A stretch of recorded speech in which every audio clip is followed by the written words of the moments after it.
Greetings, welcome to Module 3, The Learner and Learning in a Digital Age. Unit 1, Understanding the Learner, Activity 2, Technology Enhanced Instruction for Glenda Springer by Chris Bolger. Okay, to begin with, I spoke to 3 different teachers, and they are, first, Alex, who is a high school teacher at an international school in Bangkok, Joanne, who is a middle school teacher with the Ottawa Board of Education in Ottawa, Canada, and third, Adam, who is an English language teacher at Daegu University in Daegu, South Korea. Okay, so my list of questions were as follows. 1. When collaborating with teachers, do you use technology when doing so? If so, what do you use? 2. What is the most commonly used technology used in your classroom? Please briefly explain this technology. 3. How or where do you learn about new apps to learn about technology to use in the classroom? 4. Specifically, what do you use technology for in your classroom? 5. How has technology benefited either A, your teaching in the classroom, B, the classroom environment, and or C, your students' learning? And finally, number 6, do you have opportunities to be presented with or introduce new technology at your school? Okay, so the answers. This is what we came up with. I'm not going to get involved and deliver every answer from every teacher, but with that said, a common theme among the answers that I received from these teachers was that they rely on Google Docs quite a bit. And one teacher, Alex, uses Google Classroom. They use it for assessment, they use it for attendance, they use it for scoring, they use it to deliver lessons, and as well, they can also send these lessons or they can update parents with everything and anything, update parents and students with everything and anything all at their fingertips. So it's relied on quite a bit. One teacher I want to point out is Adam, who is the ESL teacher at Daegu University. What they do is the flipped classroom learning. And what that is that students need to go home and complete a certain number of activities before class, and they bring that knowledge with them to the classroom the next day. So in an ESL classroom, what they're trying to do is they're trying to get the reading and the writing out of the way before and focus more on speaking in the time allotted for their classroom. So if you take a look here at Adam's lesson plan, what they did in his classroom was, where are we here? Excuse me.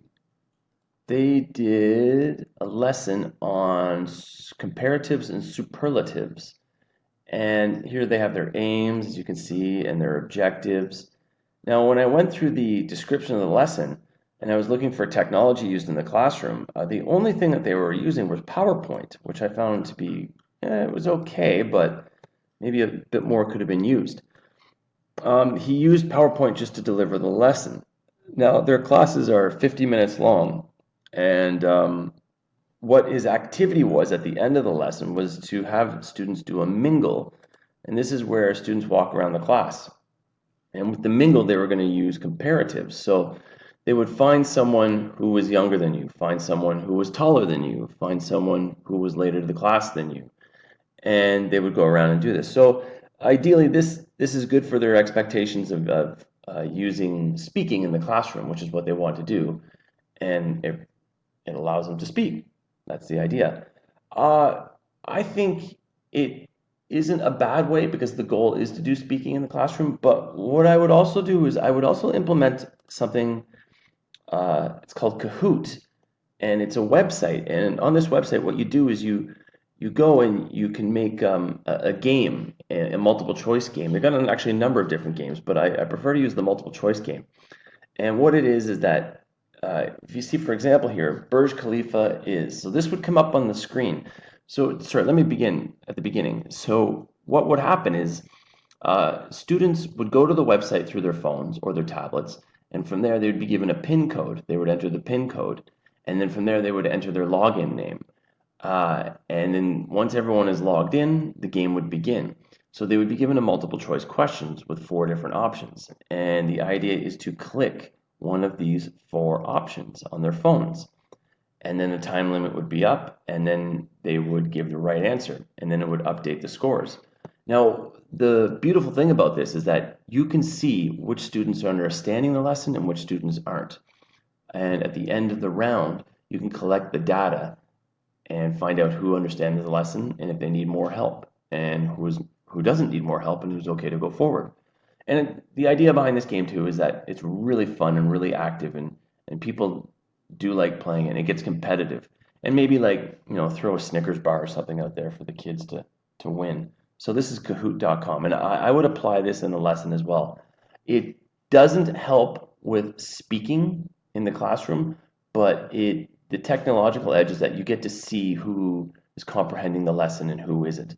Whereas in a mingle, it's kind of hard where kids are just floating around the room, and you can't observe everybody at the same time. But with this, you can. Okay, and finally, I would just want to go through my checklist here. So this for me is an ideal checklist for a technology-based lesson plan should entail. So can the technology be used outside the classroom? Most of the time, if not all the time, it can, but it's good to know if it can. Is it cost appropriate with the group of students you are working with? At international schools, I'd say students will be okay to pay for things like this, but university students tend to be broke. Is the technology user friendly, both for the teacher and the students? Does the technology have multiple purposes? Can you use it for group work, homework, assessments, projects, testing, which Google Classroom tends to help out quite a bit with this? And finally, can the technology be assessed or monitored? In other words, are there timestamps, notification updates, and can we see who did what? Okay, thank you very much. I hope you enjoyed my vlog.